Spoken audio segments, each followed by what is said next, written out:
नमस्कार, मैं हूं अंकुर और आप देख रहे हैं सत्य हिंदी का न्यूज बुलेटिन। एक नजर अब तक की सुर्खियों पर। बांग्लादेश में हिंसा रोकने का नाम नहीं ले रही है, माइनॉरिटी को निशाना बनाया जा रहा है।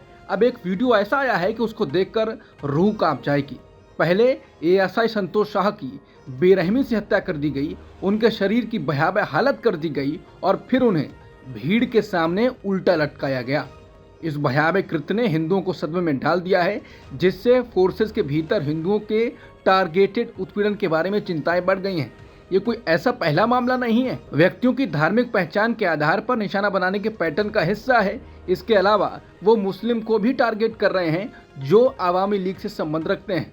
फिल्म मेकर और पत्रकार विनोद कापड़ी ने इसी खबर को ट्वीट कर कहा है कि बांग्लादेश से एक एएसआई संतोष शाह की बर्बर हत्या और हत्या के बाद शव को लटकाने के बेहद विचलित करने वाला वीडियो सामने आया, जो कि प्रमाणिक तौर पर सच्ची और रोंगटे खड़े करने वाली घटना है। वीडियो इतना भयावह है कि शेयर भी नहीं किया जा रहा। शव के चारों तरफ इस्लामी कट्टरपंथियों की जल्लादों से भरी भीड़ है जो मोबाइल से वीडियो बना रही है। उन्होंने बांग्लादेश में अंतरिम सरकार के मुखिया मोहम्मद यूनुस से पूछा है कि बांग्लादेश में ये क्या हो रहा है, जरा सी भी शर्म बाकी है तो सबसे पहले अपना नोबेल पीस प्राइज लौटा दो और जैसा कि कहा था कुर्सी छोड़कर वापस चले जाओ और ऐलान कर दो कि बांग्लादेश आतंकवादियों के हाथों में चला गया है। मंदिरों की सुरक्षा के वीडियो पोस्ट करने वाली बांग्लादेश जमात इस्लामी किस बिल में छिप गई है? साबित करो कि तुम लोग आतंकी नहीं हो। तीसरा सवाल भारत सरकार से है। प्रधानमंत्री मोदी ने पिछले 6 दिन में एक ट्वीट करने के अलावा और क्या किया है? कहाँ है मोदी के लाल आंख? क्यों नहीं अब तक एक भी सख्त बयान आया है? क्यों नहीं बांग्लादेश को चेतावनी दी गई है? असम के मुख्यमंत्री हिमंता बिस्वा शर्मा ने बांग्लादेश के हालात और वहां के अल्पसंख्यकों यानी हिंदुओं पर बयान दिया है। उन्होंने कहा कि अभी हालात एकदम ठीक नहीं हैं और वहां की स्थिति चिंतनीय है। हमारा विश्वास है कि प्रधानमंत्री जरूर बांग्लादेशी सरकार के साथ काम करेंगे। बांग्लादेशी हिंदुओं के बारे में बयान देते हुए उन्होंने कहा कि वहां के हिंदुओं को भारत में शरण देना समाधान नहीं है, उनको बांग्लादेश में ही पूरी सुरक्षा के साथ रखना पूरा समाधान है। भारत सरकार जो फैसला करेगी असम भी उसका पालन करेगा।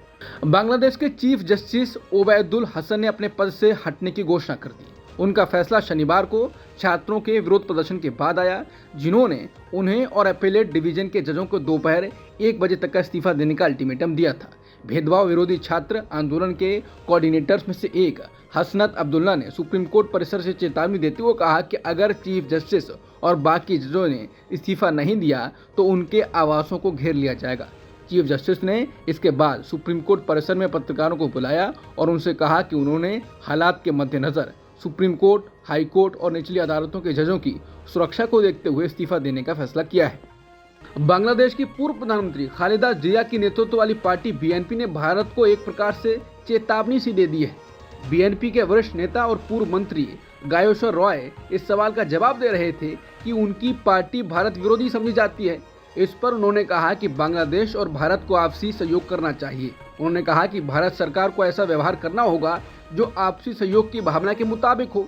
शेख हसीना का जिक्र करते हुए बांग्लादेश के पूर्व मंत्री ने टाइम्स ऑफ इंडिया से कहा, लेकिन अगर आप हमारे दुश्मन की मदद करते हैं तो उस आपसे सहयोग का सम्मान करना मुश्किल हो जाता है। हमारे पूर्व विदेश मंत्री ने पिछले चुनाव से पहले कहा था कि भारत शेख हसीना की वापसी में मदद करेगा।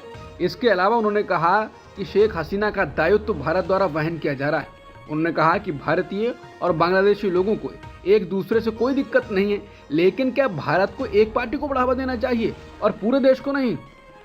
अमेरिका स्थित short selling firm Hindenburg research एक और भारतीय कंपनी के बारे में सनसनीखेज खुलासा करने के लिए पूरी तरह तैयार है। अडानी समूह की कथित धोखाधड़ी पर रिपोर्ट प्रकाशित करने के बाद शॉर्ट सेलर ने भारत में एक और बड़े खुलासे का संकेत दिया है। एक्स पर एक पोस्ट में हिंडनबर्ग रिसर्च ने कहा कि भारत के बारे में जल्द ही कुछ पड़ा होगा। बता दें, हिंडनबर्ग की रिपोर्ट ने अडानी समूह और भारतीय बाजार के शेयरों को काफी लंबे समय तक प्रभावित किया था और फिर पीएम मोदी भी घिरे थे। सुप्रीम कोर्ट ने अपने फैसले में SC/ST में सब कैटेगरी को भी आरक्षण देने की बात कही थी और क्रीमी लेयर का सुझाव दिया था। इसके बाद दलित समाज बौखला गया। इस कारण से चिराग पासवान जैसे नेताओं की पार्टियां भी बौखला गईं। फिर कहा जाने लगा कि मोदी सरकार को कुछ करना होगा, नहीं तो एक बड़ा वर्ग उनके खिलाफ हो जाएगा और उनका सूफड़ा साफ हो जाएगा।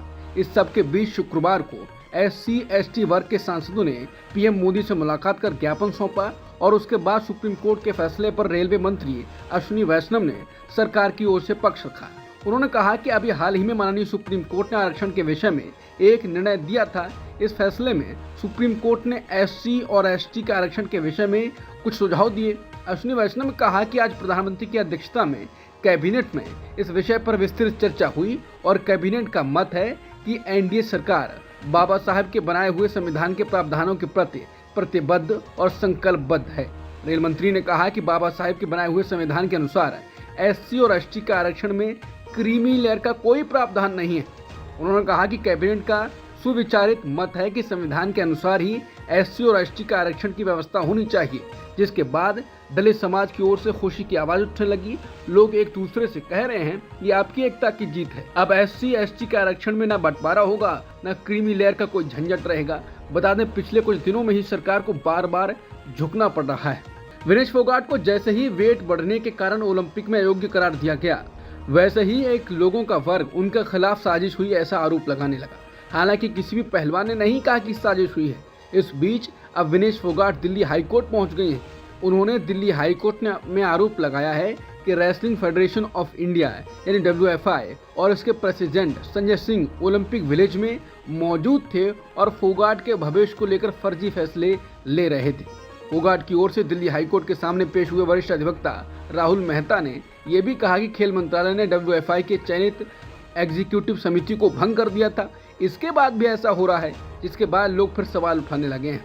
ओलंपिक फाइनल से अयोग्य करार दिए जाने के बाद भारतीय पहलवान Vinesh Phogat court of arbitration for sport यानी CAS गई, जिसके बाद कल सुनवाई पूरी हुई। अब फैसले का इंतजार है। IOC ने एक बयान में कहा है कि भारतीय ओलंपिक संघ को आशा है कि सकारात्मक समाधान होगा। बता दें, विनेश फोगाट ज्वाइंट सिल्वर दिए जाने की अपील कर रही हैं। अब देखते हैं कि आज इस मामले पर क्या होता है। कांग्रेस नेता जयराम रमेश ने PM मोदी पर फिर निशाना साधा है। उन्होंने कहा कि नॉन बायोलॉजिकल प्रधानमंत्री ने एक और घर तिरंगा अभियान शुरू कर दिया है। उन्होंने कहा कि नॉन बायोलॉजिकल प्रधानमंत्री इस राष्ट्रीय प्रतीक को हथियाने की कोशिश कर रहे हैं, जिसे उनके वैचारिक परिवार RSS ने लंबे समय से अस्वीकार किया, क्योंकि उनके संगठन का कोई इतिहास और प्रतीक नहीं है जिसे भारत अपना सके। विशेष रूप से उस दिन जब भारत और भारतीय राष्ट्रीय कांग्रेस भारत छोड़ो आंदोलन की वर्षगांठ मना सकते हैं, जिसमें RSS ने भाग लेने से इनकार कर दिया। प्रधानमंत्री मोदी के वायनाड दौरे को लेकर नेता प्रतिपक्ष राहुल गांधी ने उनका शुक्रिया अदा किया। उन्होंने कहा कि वायनाड में हुई त्रासदी का व्यक्तिगत रूप से जायजा लेने के लिए धन्यवाद मोदी जी, ये एक अच्छा फैसला है। राहुल गांधी ने कहा कि मुझे विश्वास है कि वायनाड में हुई तबाही को देखने के बाद प्रधानमंत्री इसे राष्ट्रीय आपदा घोषित कर देंगे। ब्राजील में एक यात्री विमान दुर्घटनाग्रस्त हो गया, जिससे उसमें सवार सभी 61 लोगों की मौत हो गई और एक सुलगता हुआ मलबा बच गया। बता दें, ये जनवरी 2023 के बाद से सबसे घातक एयरलाइन दुर्घटना है। इससे पहले नेपाल में एक विमान उतरते समय रुक गया और दुर्घटनाग्रस्त हो गया, जिसमें 72 लोगों की मौत हो गई थी। भारतीय रेसलर अमन सहरावत ने पेरिस ओलंपिक में भारत की झोली में 6ठा मेडल डाल दिया। उन्होंने पुरुषों के 57 किलोग्राम फ्री स्टाइल वर्ग में ब्रॉन्ज मेडल अपने नाम किया। अमन ने इस मेडल को अपने दिवंगत माता पिता को डेडिकेट किया। बता दें, अमन के पेरेंट्स बचपन में ही उन्हें छोड़कर चल बसे थे। अमन के लिए यहाँ तक पहुँचना आसान नहीं रहा। जीत के बाद अमन सहरावत ने कहा, मैं इस मेडल को अपने माता पिता और देशवासियों को समर्पित करना चाहता हूँ। अब तक की सुर्खियों में इतना ही। बाकी खबरों के लिए बने रहिए सत्यहिंदी.com के साथ।